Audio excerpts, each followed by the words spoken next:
Para receber o pastor Gilvan. Saúde os irmãos com a paz do Senhor. Oremos.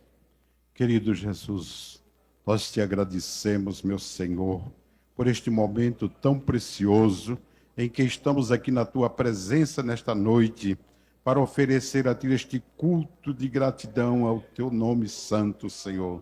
Somos agradecidos a ti pelo dia de paz que nos deste e a felicidade de mais uma vez poder estar aqui na tua casa de oração, agradecendo a ti, Senhor. Deus, receba a gratidão do nosso coração. Abençoa teu servo, pastor Gilvan, que vai nos entregar a tua palavra. Usa ele como instrumento em tuas mãos. Senhor, tu sabe a necessidade minha e da tua igreja. Nós precisamos sair daqui, Senhor, com nossos corações vibrando de alegria por tudo aquilo que tu vai falar conosco nesta noite. Pai, no nome de Jesus, é que nós te agradecemos. Amém.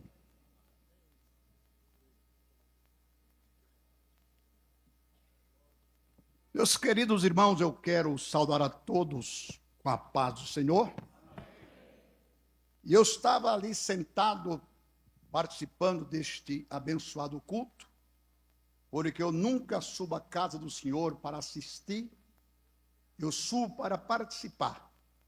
E toda vez que eu me vejo diante de uma multidão como esta, num trabalho como este, eu me lembro que todas as vezes que o mundo realiza um grande evento, seja num estádio de futebol, num ginásio de esportes, numa praça pública, e alguém anuncia que em tal hora vai chegar um personagem importante do mundo político, artístico, esportivo, gera aquela expectativa. Que hora que ele vai chegar? E às vezes a pessoa promete e não vai. E a decepção é muito grande. Mas eu quero dizer esta noite que aquele que prometeu está conosco. Não foi nenhum jogador da seleção brasileira. Não foi nenhum artista da Globo. Não foi nenhum político iminente.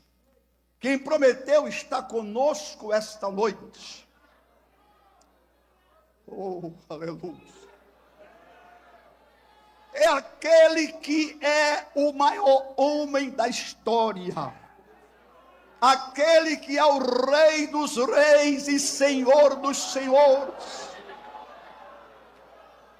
Aquele que é digno de receber toda a honra, toda a glória, todo o louvor e toda a adoração. Aquele que nunca faltou uma reunião de crente, seja num templo suntuoso como este, ou na mais humilde congregação, porque ele disse: aonde estiver 2 ou 3 reunidos em meu nome, aí eu estou presente. E na autoridade deste nome, com temor e tremor, eu quero abrir a palavra de Deus neste momento. E quero convidar você também para abrir a sua Bíblia. Porque, irmãos, tem crente tão econômico que ele não lê a Bíblia, que é para não gastar as letras. Tem crente que compra uma Bíblia e ainda se gloria de tê-la com as páginas coladas uma na outra. Mas abra a sua Bíblia, Apocalipse capítulo 21, e o versículo 7. E segundo a graça que Deus me conceder esta noite, porque sem ela, eu, você, nós, não somos nada, eu quero usar alguns minutos para falar sobre o preço da vitória. Apocalipse capítulo 21, versículo 7. Quem falou isso aqui, irmãos, merece o nosso crédito. Quem vencer herdará todas as coisas, e eu serei seu Deus, e ele será meu filho. Agora vamos fazer um coral. Eu não entendo de música, nunca estudei música, não sei se existe, acho que não. Mas vamos fazer um coral de uma voz só. Eu sei que um coral tem contralto, baixo, tenor, né? Tem até um que diz assim, cante baixo. Aí ele canta bem baixinho. Mas vamos falar piano. Vamos falar para o inferno tremer. Digam todos comigo assim: quem vencer, herdará todas as coisas, e eu serei seu Deus, e ele será meu filho. Tome o seu lugar. Ligue a sua tomada espiritual. E diga para Satanás: te prepara porque vem chumbo do grosso. Meus queridos irmãos e meus distintos amigos, quando no princípio Deus criou o homem conforme está na Bíblia, a sua imagem e semelhança, porque o homem não é fruto da evolução, como escreveu, como ensinou Charles Darwin. O homem é obra da criação. A Bíblia diz que Deus criou o homem do pó da terra, soprou nas suas narinas e o homem tornou-se alma vivente. E quando Deus o criou, não o criou para ser um derrotado, um fracassado, mas Deus criou o homem para a vitória. Deus criou o homem para ser um campeão. Deus não criou o homem para viver se arrastando sobre a terra como um verme, ou churumingando pelos cantos de parede. Deus nos criou para sermos vencedores. E eu tenho certeza absoluta que se nesta noite eu perguntasse a vocês: quem quer ser um derrotado? Quem quer ser um fracassado?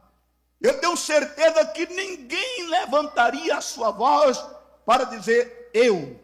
Mas se eu perguntasse quem aqui quer ser um vencedor, para herdar todas as promessas de Deus, tudo que é de Deus, eu tenho certeza que todos responderiam eu. E meus amados irmãos, isto é possível. A vitória está diante de nós. E o que eu acho maravilhoso é que Jesus não fez somente esta promessa que eu li com vocês esta noite. Mas se você abrir o livro do Apocalipse e ler todas as 7 cartas que Jesus mandou João escrever, as 7 igrejas da Ásia, em todas elas, sem exceção, Jesus faz uma promessa e ele diz: aquele que vencer. Não há promessa na Bíblia para derrotado. Não há promessa na Bíblia para fracassado. O derrotado tem que baixar a cabeça e tem que se esconder e chorar sua derrota. Nós estamos às vésperas de mais uma eleição para vários cargos no mundo político. E quando as urnas forem abertas, os vencedores vão para as ruas, eles vão comemorar a sua vitória, e os derrotados vão se recolher, e vão chorar, e vão ficar tristes. Assim é no reino de Deus. Aquele que vencer herdará todas as coisas de Deus e será filho de Deus. Aleluia. Mas quando eu estava meditando nesta promessa feita por Jesus e nas demais do Apocalipse, eu cheguei à conclusão de que a vitória, nenhuma delas acontece por acaso. Toda vitória tem um preço a ser pago. Quando Davi ele mandou fazer um censo em Israel, que não havia necessidade daquilo. E Deus não se agradou e mandou o profeta lá na casa de Davi, no palácio de Davi, perguntar qual o castigo que ele queria. E Davi disse: caia eu nas mãos do Senhor, porque são muitas as suas misericórdias, e não caia eu na mão dos inimigos. Deus começou a agir. E quando o anjo apareceu no céu, ia sacar a espada para destruir Jerusalém, Davi disse: Deus, quem pecou fui eu, não foram essas ovelhas. E Deus, ele se agradava tanto de Davi, pela sua sinceridade, que Deus mandou o anjo recolher a espada, mas disse a Davi: vai lá na eira de Ornã e me levanta um altar e me sacrifica lá.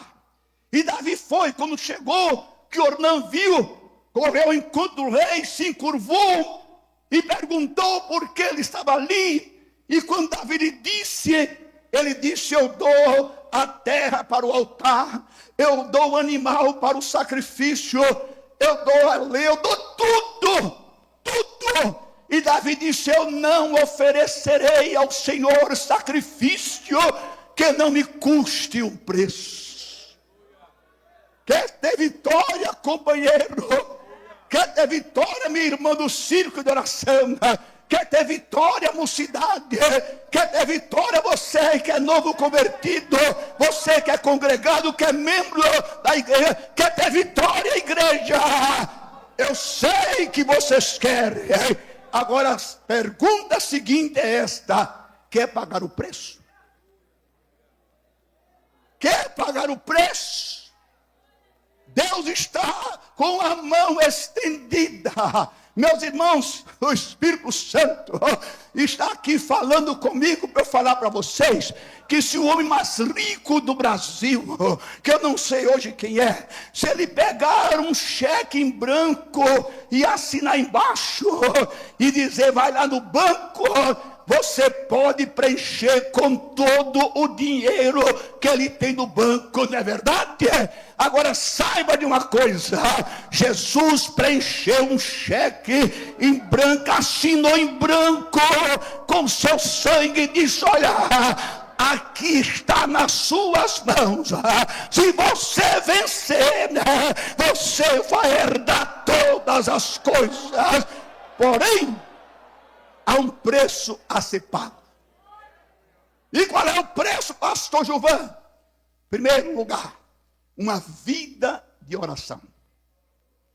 Meus amados irmãos, tem gente que vai falar em oração nesse momento da dispensação da graça. Fala em oração, eu ouço falar desde que eu me converti. Irmãos, eu vou dizer para vocês uma coisa: eu não sou pregadorzinho moderno, não.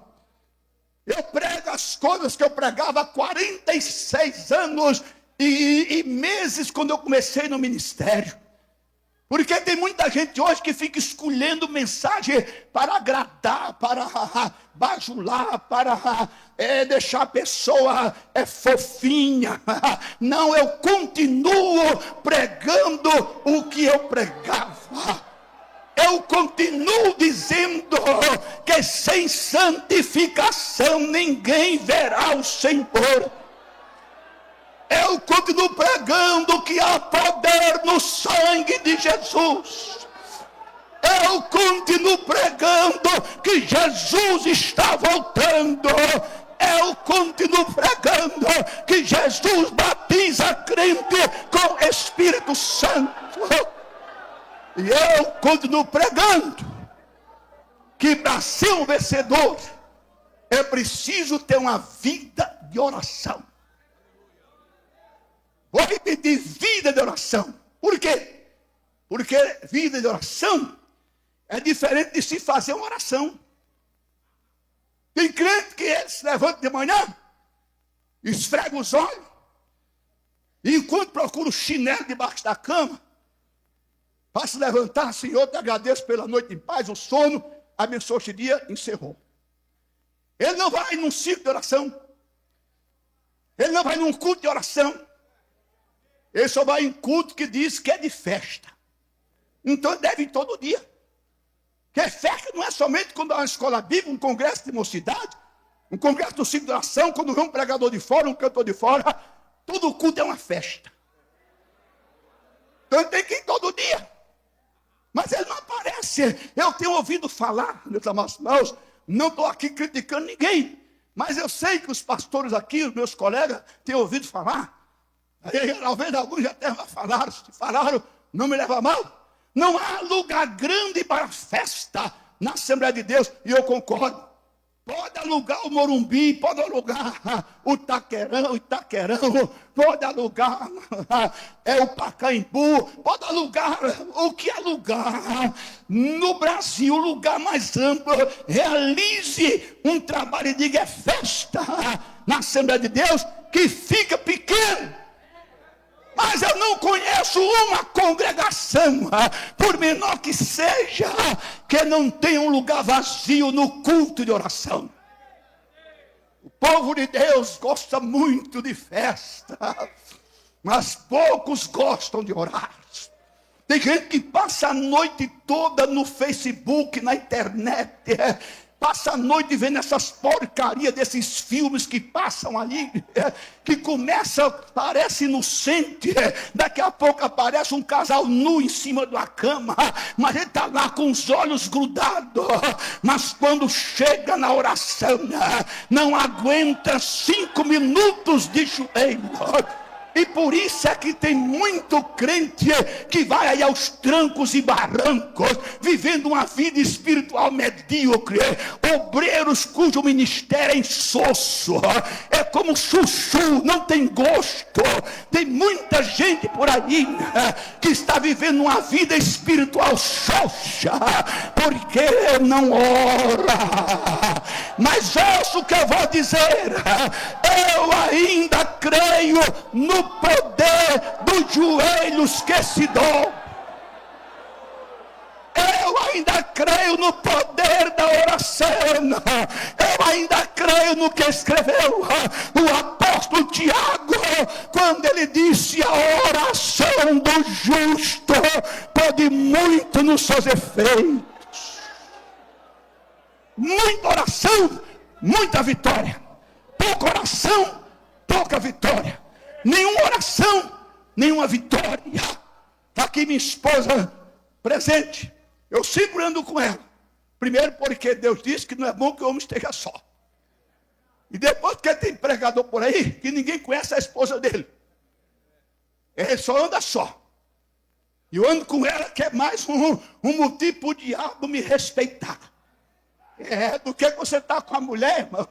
Aí a outra não gosta, né? Ninguém, tá vendo? E uma mulher bonita como essa, irmão, eu vou deixar em casa.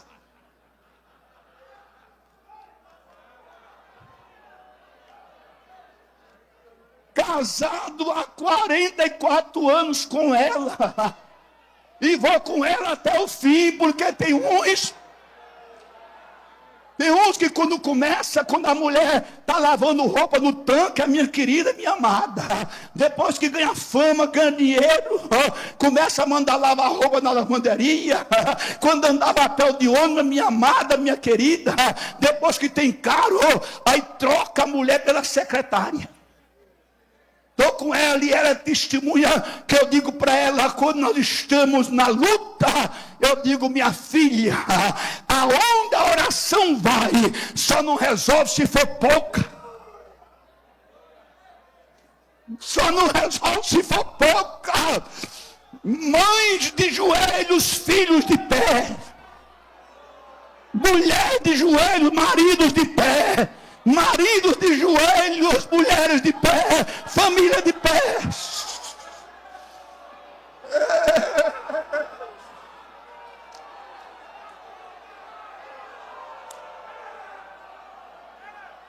E vou dizer aqui algo para o diabo enfiar a cara no chão. Escute o que eu vou dizer aqui esta noite.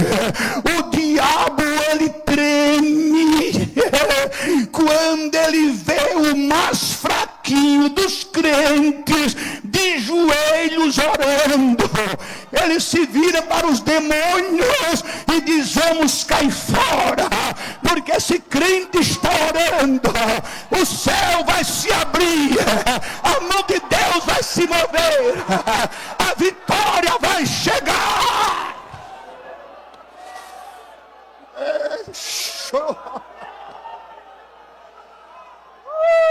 Aleluia. Há um hino na harpa cristã, irmãos. E eu disse hoje pela manhã aqui, vou repetir. Dizem que eu sou muito assembleano, porque eu gosto muito dos hinos da harpa. E eu não desfaço de ninguém. Mas tem hino mais bonito que da harpa, irmão. Tem hino. Para mim não tem. Tem gente que é chegada a um forrozinho de pé de serra. Mas na harpa não tem forrozinho de pé de serra. Na harpa não tem hino que foi copiado, composto na mesa do McDonald's, comendo um sanduíche, tomando a Coca-Cola, não. Mas na harpa tem assim: os mais belos hinos e poesias foram escritos em tribulação. Mas na harpa também tem dizendo: Jesus Cristo fez. Como é que está na harpa? Jesus teve. Por quê? Porque sempre vive oração. Muitos santos chegaram a glória sobre o manto do coração. Com Jesus a minha alma deseja estar no jardim em constante oração. Aí como é que diz? Quando a noite e o mal me cerca, quer estar.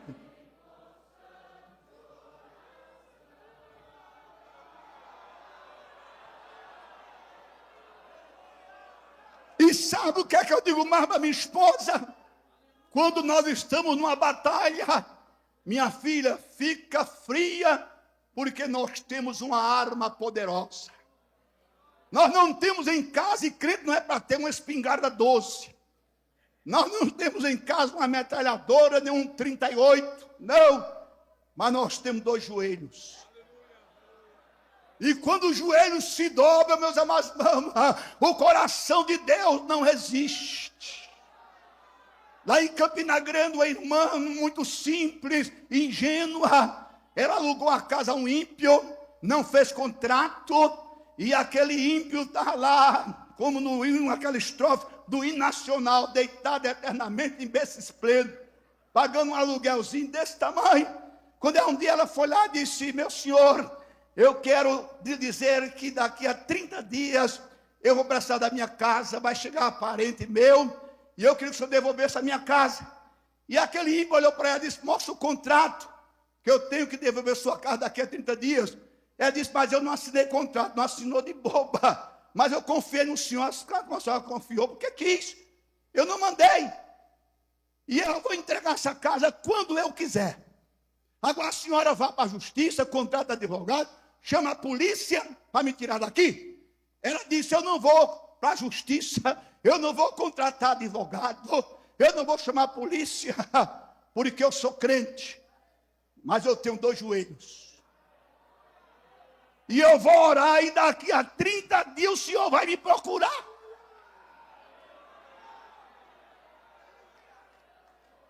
E ele disse: eu duvido.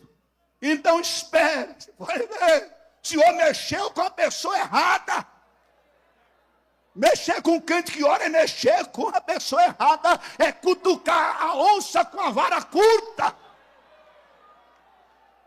Antes de 30 dias, bateram na porta da casa dela, ela foi atender, era um inquilino, com a chave na mão. Olha, eu vim entregar a chave da sua casa. Mas eu disse 30 dias, não se completaram. Eu não fico naquela casa mais um minuto, porque está caindo nas telhas, está caindo nas paredes. Não, E por que o senhor não fica? Porque desde o dia que a senhora saiu de lá e disse que tinha 2 joelhos que orar, começaram a entrar umas formiguinhas por debaixo da porta. E essas formiguinhas foram se multiplicando. E hoje é formiga em cima da cama, eu não consigo dormir. É formiga na geladeira, é formiga no fogão. Eu meto a mão no bolso da calça, está cheio de formiga. O teu Deus mandou um exército de formiga para dentro daquela casa. E eu não fico mais ali. Porque quando o cabo é frouxo, Deus manda um exército de formigas. Se é metida brabo, Deus manda um exército de anjos. Mas a oração do crente, ela tem poder. Ela nos garante vitória. Quer vitória? Dobra os joelhos. Busca Deus. Chegue na sala do trono. Ei, xarabás. Quando eu abro a minha Bíblia em Atos dos Apóstolos, eu me alegro. Homens simples, homens indoutos, homens que não tinham um grande preparo intelectual, mas homens que oravam. E eles abalaram os alicerces do Império Romano. Eles fizeram o inferno tremer. Eles colocaram o nome de Jesus acima do nome de Nero, Domiciano. Eles abriram igrejas por toda a Ásia. Eles tornaram o nome de Jesus conhecido além dos domínios do Império Romano. Eles não usaram espada, lança, escudo, flecha, mas eles usaram a oração. A oração nos garante vitória.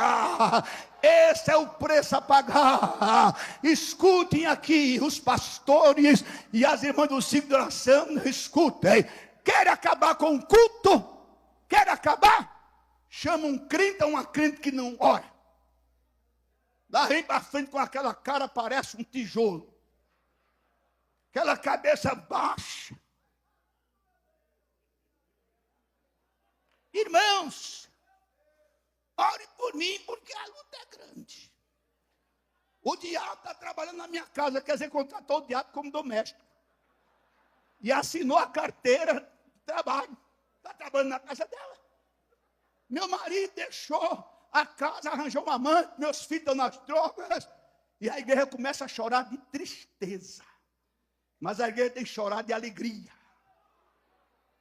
Só não ficar só nas minhas palavras, eu vou cantar um hino. Aí pega aquele papelzinho desbotado, aí começa: somos fracos, tão cansados, já viajamos por valados, por deserto abrasador, somos fracos.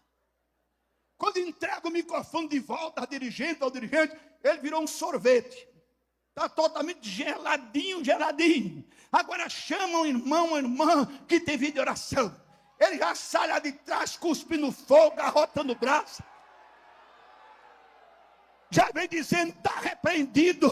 Chega na frente, já começa a falar línguas, a igreja já pega fogo. A luta é grande, mas a vitória é maior. O meu Deus é maior. Meu marido voltou para casa, meus filhos estão na igreja. Um toca na banda, outro canta no coral. Um já é diácono, outro é presbítero, outro está sendo separado do ministério. E para não ficar só nas minhas palavras, eu vou cantar um hino. Não pega um papelzinho desbotado, não. Abra a harpa e começa a cantar. Esqueço um povo forte, revestido de poder, que não teme nem a morte, quem a ele pertencer, mas terá sublime sorte, pois com Cristo ao céu vai. Olha para o irmão aí, olha para a irmã e diga: podes tu também dizer, sou um dos tais.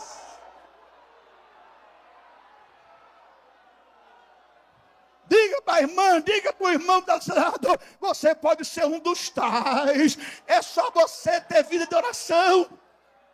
Quando as pessoas perguntam para mim: pastor Gilvan, como é que o senhor vai? Eu digo: eu vou bem, não vou melhor porque não quero.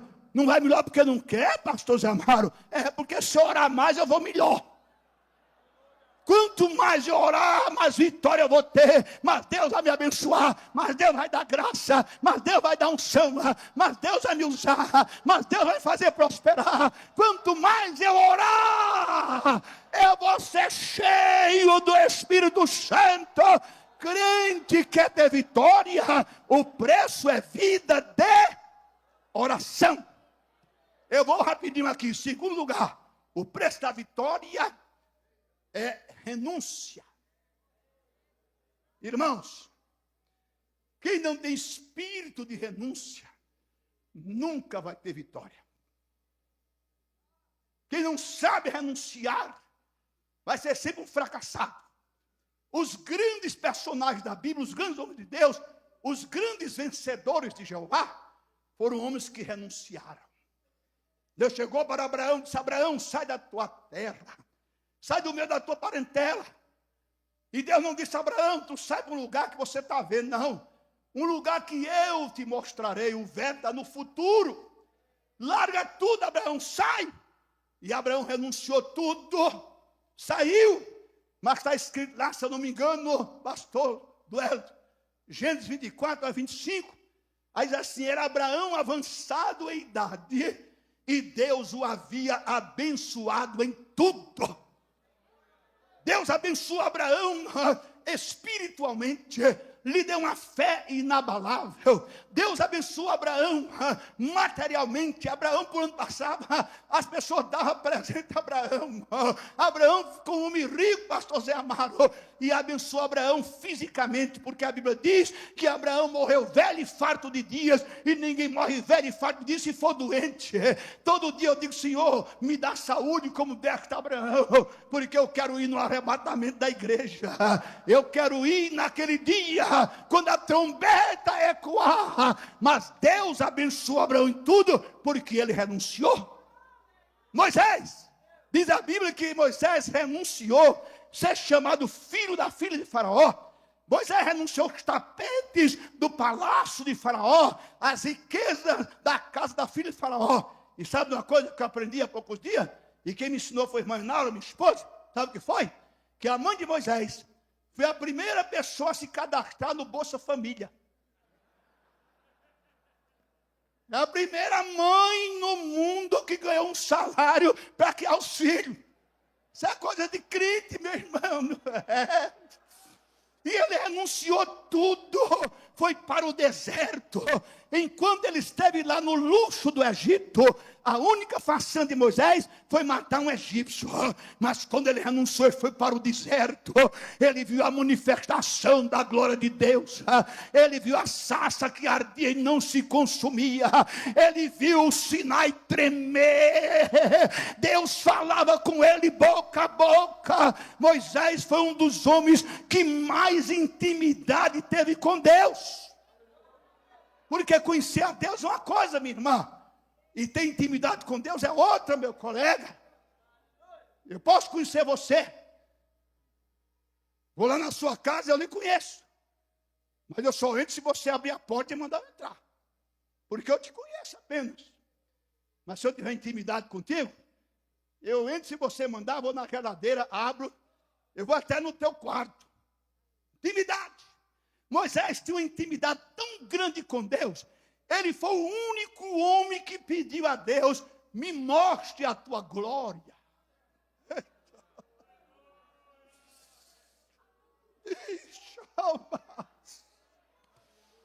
Deus disse: olha, Moisés, eu farei passar toda a minha bondade diante de ti. Agora a minha glória você não pode ver, porque homem nenhum verá a minha glória e viverá. Mas eu vou ficar lá numa penha, vou te colocar numa penha, e quando eu passar você vai me ver pelas costas. Tudo isso porque Moisés renunciou. Ninguém renuncia nada pela causa de Deus, para Deus não recompensar. Jesus disse: aquele que quiser vir após mim, renuncie a si mesmo, tome a sua cruz e siga-me. Jesus disse: aquele que deixar pai, mãe e irmãos por minha causa, receberá 100 vezes mais aqui na terra, e no porvir a vida eterna. eterna. Paulo renunciou tudo. Paulo disse, eu considerei tudo como esterco para ganhar a Cristo. Mas mais tarde, sabe o que ele diz? Eu conheço um homem. Quem era esse homem? Era ele mesmo, que há 14 anos ele esteve no terceiro céu. Ele viu coisas inefáveis que não é lícito ao homem contar, porque quem tem espírito de renúncia tem vitória. E renunciar não é a gente fazer aquilo que a gente não gosta, não. Isso não é renúncia, irmão. Renunciar é você deixar de fazer o que você gosta. Vou renunciar. Jesus me cobrou um preço, ele sabe. Meu sonho, pastor Pereira, de criança, era ser um jogador de futebol profissional.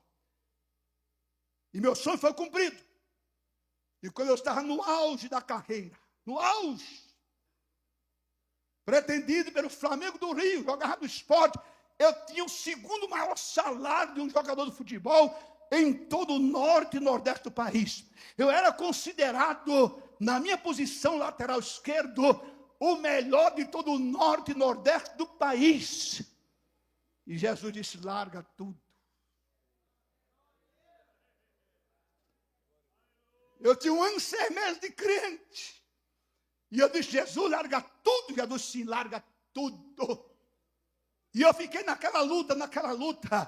Ele disse, eu não quero você correndo mais atrás de bola. Eu quero você correndo atrás de almas. Quero você fazendo a minha obra. Jesus é duro, Jesus, o preço é alto. Eu só quero de ti uma coisa, um sinal. Eu vou pedir um sinal a ti. É isso mesmo. Fui para a igreja, era uma segunda-feira lá em Campina Grande. E antigamente, irmão, porque as coisas mudaram. E mudaram para pior. Eu sou do tempo em que antes do culto começar, as portas do templo eram fechadas. E os crentes estavam de joelhos. Não era mascando chiclete, não, nem chupando bala. Era orando. Quando abria as portas, a fogueira já estava acesa. Já tinha crente falando língua, Jesus já tinha batizado com o Espírito Santo. Não é isso que tem hoje, não. É um movimento aí.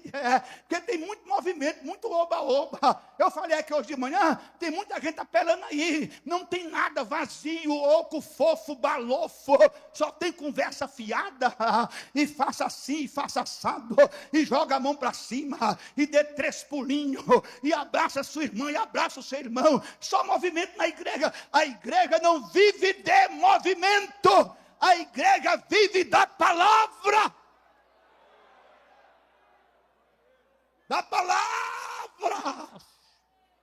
E lá na segunda-feira, tinha o culto de oração, mas era oração mesmo. Hoje tem umas vigílias aí, meu irmão, que não é vigília. É culto noturno até meia-noite. Convido um monte de conjunto, de cantor, pregador. Uma oração, nada, zero. No meu tempo, vigília começava às 10 horas da noite. E a gente só parava de orar quando o sol raiava, quando o galo cantava. O galo precisa cantar na tua vida, viu? O galo precisa cantar na tua vida. Para você voltar a orar.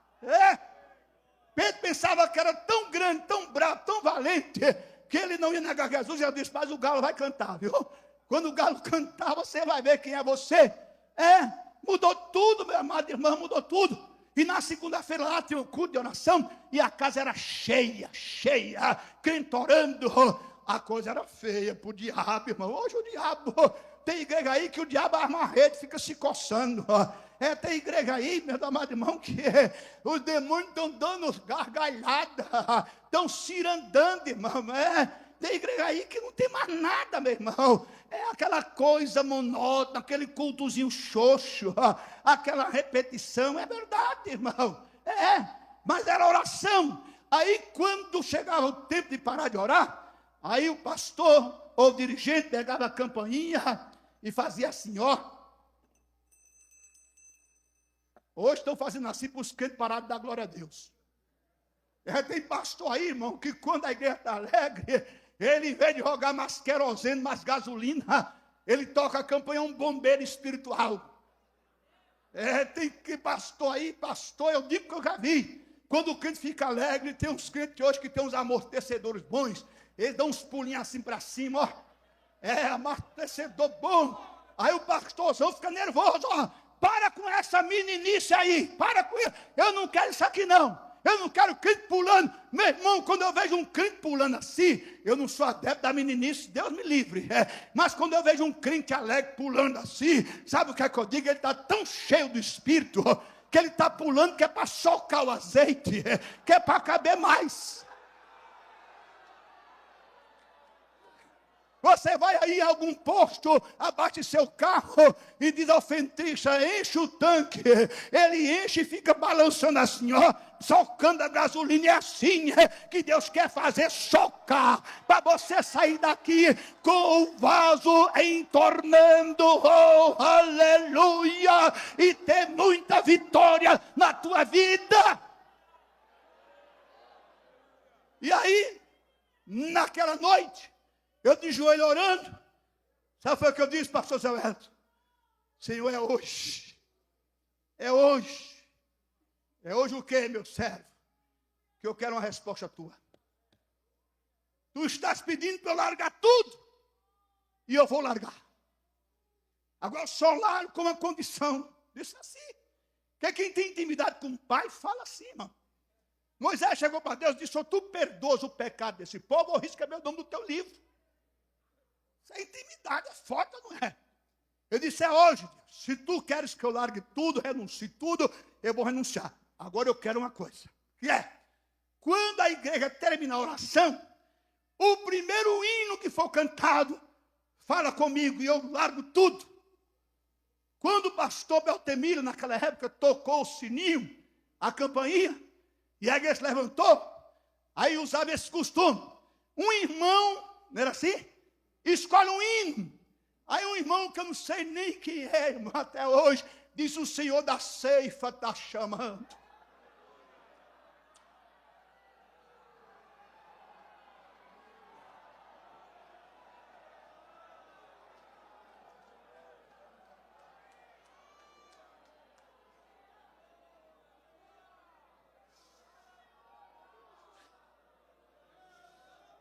Eu disse, está largado o futebol.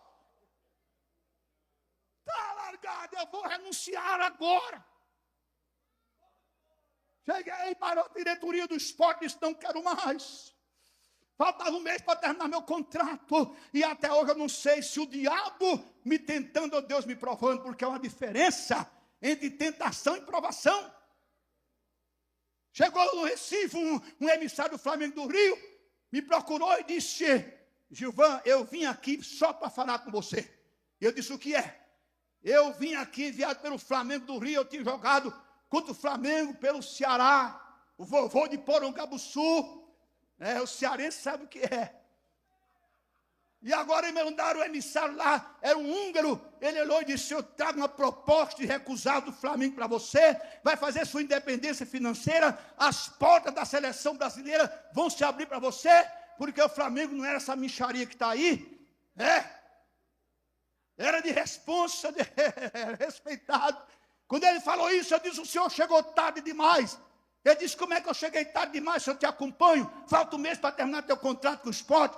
Você renovou? Eu disse, não. Você assinou algum pré-contrato com outro time? Não. Porque eu cheguei tarde demais. Eu disse, porque Jesus chegou primeiro do que o senhor. Jesus nunca chega depois. Jesus nunca deu uma carreira de 1 metro no seu ministério, mas nunca chegou atrasado em lugar nenhum.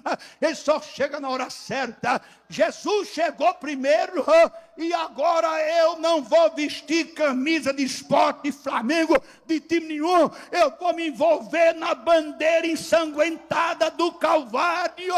Esta é a minha bandeira. Ele olhou para mim com aqueles olhos azuis e disse, você está louco? Eu disse, por Jesus. Larguei tudo, irmão, tudo. Fui taxado de louco, fui humilhado, fui pisado. Pessoas que me aplaudiam me voltavam as costas quando me via. O diabo me afrontou muitas vezes. Eu me lembro que um dia eu estava debaixo de uma marquise esperando a chuva passar, a pé. Aí passou um ex-colega de profissão, num carrão bonito. Aí o diabo disse: olha aí, que tu ganhasse com esse negócio de evangelho de Jesus, tu podia estar num carro desse aí. Estás aí feito um pobretão, esperando a chuva passar. Aí eu olhei assim e disse: Satanás, tu agora diz isso comigo, mas se prepara, porque vem chumbo do grosso por aí. Deus vai me honrar. Escute aqui você, Deus está falando com você. Ninguém nunca renunciou a alguma coisa por Jesus para não receber a recompensa dele e a vitória na vida. Aleluia. E tem uma coisa, irmão, passei muita prova. Estava minha esposa aqui de testemunha. Eu que todo final de ano recebia aquele dinheirão, ia lá, escolhia uma roupa de grife, sapato o mais caro. Teve tempo que eu comprava sapato na feira. Mas alegre, satisfeito. Eu nunca retrocedi, nunca reclamei. Casei com ela, não tinha dinheiro para alugar uma casa, para a casa da sogra. Foi assim, não foi fácil não. Carro, nem de mão, nem de brincadeira. Mas Jesus disse: aguarda. A bênção é grande. A tua vitória é grande, meu servo. Oh, e numa reunião de oração, Deus usou um vaso e disse: meu servo, diz à tua família que as minhas mãos estarão sempre estendidas sobre ti e nunca te faltará nada. Assim diz o Senhor. E não faltou, não tem faltado. Hoje eu tenho apartamento a 100 metros da praia. Hoje eu tenho um Mercedes 180 na garagem. Hoje eu tenho, olha, é só roupa bonita isso aqui. Eu ganhei lá no Paraná, irmão. Deus move os corações, porque nós formamos nossos filhos. Um é advogado, outro é engenheiro, doutor em engenharia, professor da Universidade Federal do Ceará, lá em Juazeiro. Tem um que é psicólogo e tem a Rapa do Tacho, que é pastora nos Estados Unidos, casada com um pastor. E o diabo, ele vive de cara no chão. E eu posso dizer que em Cristo Jesus eu sou mais do que vencedor, porque eu paguei o preço. Paguei o preço. Pague o preço, renuncie. Deus está cobrando algo de alguém aqui esta noite. Larga esta mixaria, porque Deus tem riquezas insondáveis para te dar. E calabaçara candarácia. E demais, irmão. Deixa eu correr um pouquinho aqui, que eu vou já terminar. Terceiro lugar, o preço da vitória é você saber esperar com paciência o tempo de Deus. Tem muito crente aí que está fracassado, porque é impaciente, é nervoso, é ansioso, é apressado. Tem um ditado no Nordeste, aqui também tem: quem se avexa come cru. Não tenha pressa, meu irmão, não tenha pressa, meu irmão. Escuta o que Deus está mandando falar para você. Aquilo que Deus reservou para você, não tem Satanás, não tem demônio, não tem inveja, não tem perseguição, não tem calúnia. Ninguém vai impedir de chegar na tua mão. Agora vai ser no tempo de Deus. E vou dizer uma coisa para você se alegrar. Se você não der um glória a Deus agora, você não está na carne não, você está no osso vivo puro.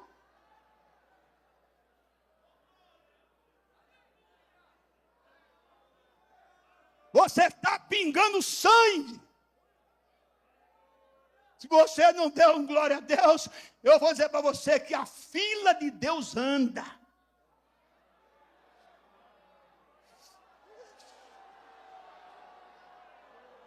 A fila de Deus não fica parada, não é enferrujada. E às vezes Deus pega o último e coloca com o primeiro. Depende da necessidade da hora.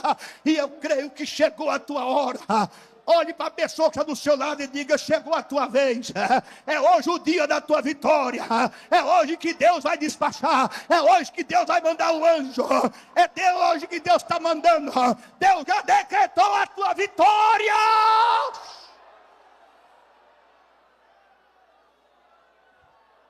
Espere. Espere. Espere com paciência no Senhor. Faça como Davi. Davi foi ungido rei, pastor Zé Wellington, como o senhor sabe, e os demais. Mas Davi não ficou batendo no portão do palácio de Saul. Saul, cai fora. Você foi rejeitado, sou eu. Não. Davi teve a oportunidade de matar Saul 2 vezes, não matou. Homem temente a Deus. É o que falta muito hoje na igreja, gente temente a Deus. Tem pouca gente que temor a Deus, inclusive obreiro. E o diabo inventou de frases que coloca na boca de crente bobo. E ele inventou uma frase agora que diz assim: você fala com o crente, está errado. Aí diz: não tem nada a ver. Vai esperar que não tem nada a ver, tu vai ver. Tem crente aí, irmão, que vive falando o que não deve falar durante o dia, vendo o que não deve ver, ouvindo o que não deve ouvir, e quer vitória. Tem crente apressado. Você vê quantos acidentes acontecem aí por causa do motorista nervoso. Ele não espera o sinal verde abrir. Ele avança o vermelho, bate, mata, morre, amassa, tem prejuízo. Assim é no mundo espiritual. Tem gente que não quer esperar o sinal verde de Deus. Ele avança o sinal e vai bater de frente com Deus. E se bater de frente com Deus, não vai ter vitória. Mas Davi disse: não, deixa ele lá. O meu tempo vai chegar. Eu não vou tocar o dedo no ungido do Senhor. Não toque o dedo no ungido do Senhor. Quem acerta com o ungido é Deus. Não toco. E não precisou tocar. Quando foi o tempo de Deus, Saul morreu espetado na sua própria lança. Davi foi proclamado rei. E lá no Salmo 40 está escrito: esperei com paciência no Senhor, e Ele se inclinou para mim, e ouviu o meu clamor. Espere, a tua vez vai chegar. Quem sabe você é o próximo. Não se precipite. A Bíblia diz assim: não te impacientes, porque isto acabará mal. Deleita-te no Senhor, e Ele satisfará o desejo do teu coração. Espera em Deus com paciência. Ei, calabaçarás. Ei, calabassuras. Eu não sei que momento o salmista estava vivendo, mas não era um bom momento, porque ele diz: porque estás abatida, ó minha alma, e porque te perturbas dentro em mim. Espera em Deus, pois ainda o louvarei. Eu vou profetizar para você esta noite. Ouça o homem de Deus profetizar: esta nuvem negra vai passar. O sol vai voltar a brilhar. Quem sabe você já entrou aqui muitas vezes chorando, mas vai chegar o dia em que você vai colocar os pés naquela porta e vai dar um brado. Irmãos, o tempo de cantar chegou. Deus me deu a vitória.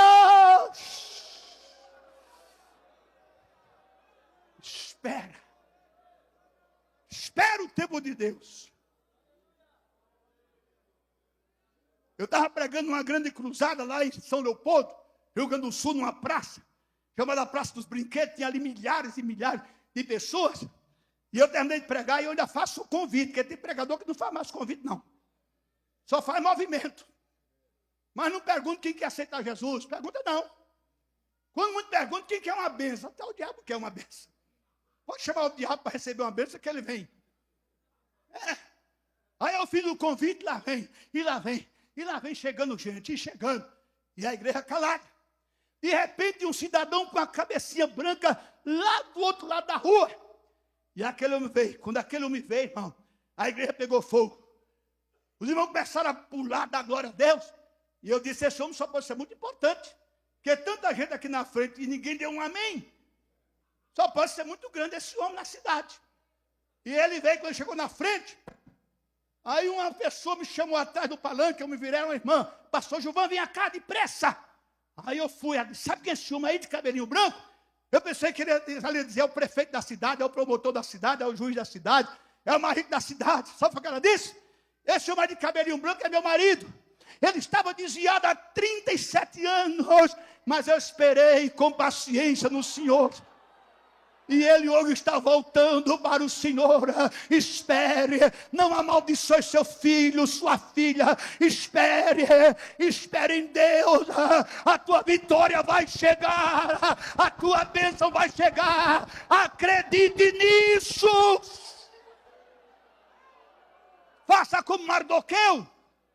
Mardoqueu fez o benefício ao rei, e porque denunciou os 2 eunucos, o rei não foi assassinado. Ele tinha direito a uma recompensa, mas não deram. O tempo passou. Agora isso aqui é lindo, viu, pastor Zé Mauro? Isso aqui é lindo. Sabe por que Mardoqueu não recebeu a recompensa? Porque Deus não deixou. Mas pastor Gilvan, Deus não deixou? Não. Por que Deus não deixou? Porque Deus sabia que a hora da maior necessidade de Mardoqueu não era aquela. A gente quer de Deus, mas Deus diz, você não está nem precisando.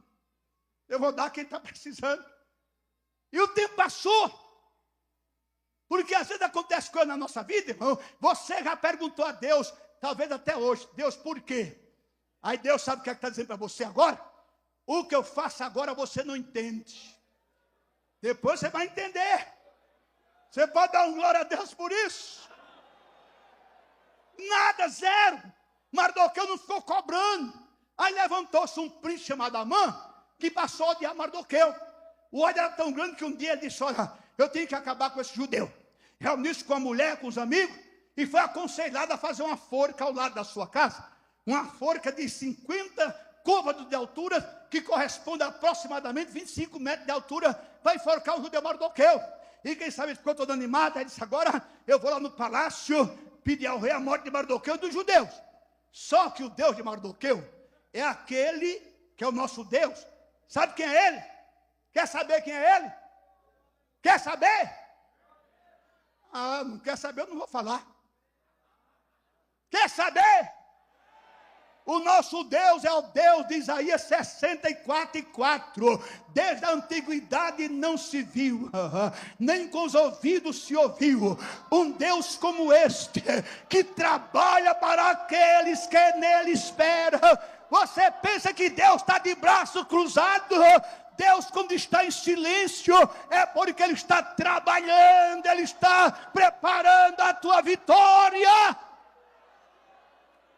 Aí Amã correu para o palácio e disse, é hoje que eu mato Mardoqueu e todos os judeus vão morrer. Só que à noite, Deus trabalhou, e cadê o rei Assuero dormir? Porque Deus é o que dá o sono e tira o sono. Quando Deus tira o sono, meu irmão, você pode tomar um tonel de chá de camomila, que você fica cedo, feito um vagalume, você não dorme. É para tomar suco de um pé de maracujá. Não tem jeito. Deus tirou o sono do rei Assuero, vira para lá, vira para cá. O dia estava amanhecendo, ele disse, não tem jeito não. Levantou-se, traz aí o livro das crônicas. O que era o livro das crônicas, pastor Irineu? O livro do registro dos acontecimentos do rei. Estava tudo registrado. Traz aí que eu quero ler. Quando ele abriu, não por coincidência, porque o nosso Deus não é Deus de coincidência. O nosso Deus é Deus de providência. Ele abriu mesmo em cima, onde estava registrado o que Mardoqueu fez. Ele se assustou. Aí olhou para o seu súdito. Que recompensa terá Mardoqueu? Nada, rei, você está no vermelho com ele. Já pensou um rei devendo a um súdito?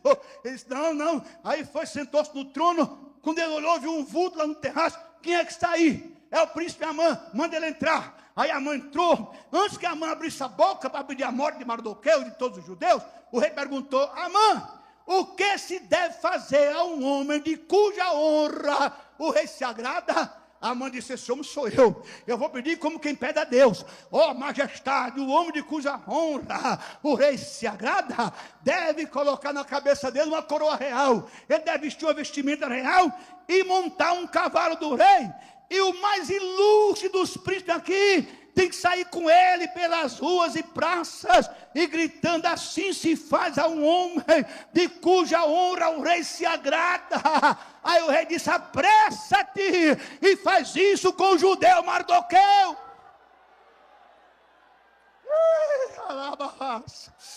Quem te vê chorando hoje vai te ver sorrindo amanhã. Quem te humilha hoje vai se arrastar diante de ti um dia. Aí lá vai a mão. Aí abriu a porta, abriu o portão da fortaleza. Ele olhou assim, ele nunca tinha falado com Mardoqueu. Você aí? Eu? Você? Não, não pode ser eu, esse homem me odeia. Aí é você, Mardoqueu, eu? E esse cara está tramando algo contra mim. Vem cá. Aí Mardoqueu foi: o que é? Me acompanhe. Aí lá vai Mardoqueu atrás e na frente. Foi lá onde tinha as coroas do rei. Aí pegou um, irmão, colocou na cabeça de Mardoqueu.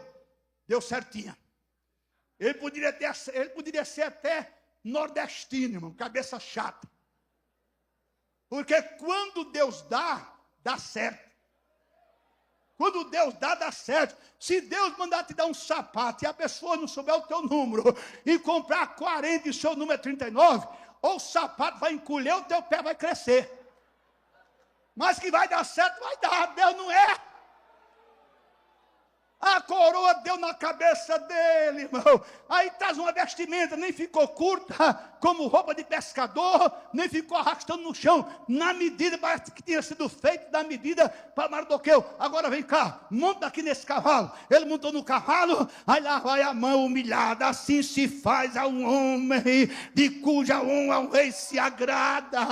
Assim se faz a um homem de cuja honra o rei se agrada. Quando terminou a cerimônia, aí diz a Bíblia que Amã foi para casa enojado. E está lá os amigos e a mulher esperando a vitória de Amã. Aí chega Amã com a cara de Amélia. Aí disseram: o que foi que houve, Amã? Vocês não sabem. Quando ele contou o que aconteceu, a mulher dele disse assim: você mexeu com a pessoa errada, rapaz. Você mexeu com o crente e você não vai se aprumar. E ele foi enforcado na forca que ele preparou por Amã. Sabe por quê? Está escrito na Bíblia: o justo será libertado no dia da angústia e o ímpio fica no lugar dele. É só esperar com paciência. É só esperar com paciência. A tua cura está brotando. A tua bênção está chegando. A tua vitória está garantida. Levanta a sua mão agora. Levanta a sua mão. Abra a palma da sua mão assim. Se você acredita, abra a palma da sua mão. Agora fecha assim e diga para o inferno tremer: eu tomo posse. Eu tomo posse. Eu tomo posse da minha vitória em nome de Jesus.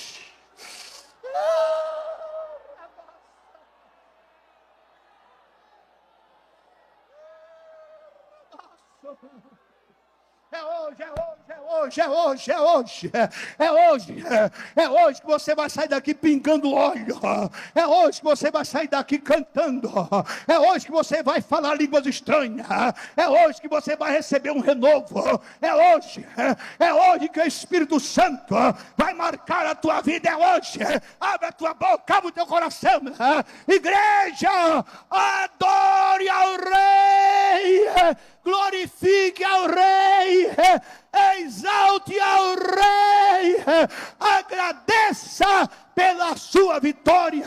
Se você pagar o preço, eu declaro a tua vitória em nome de Jesus. Amém, amém, amém.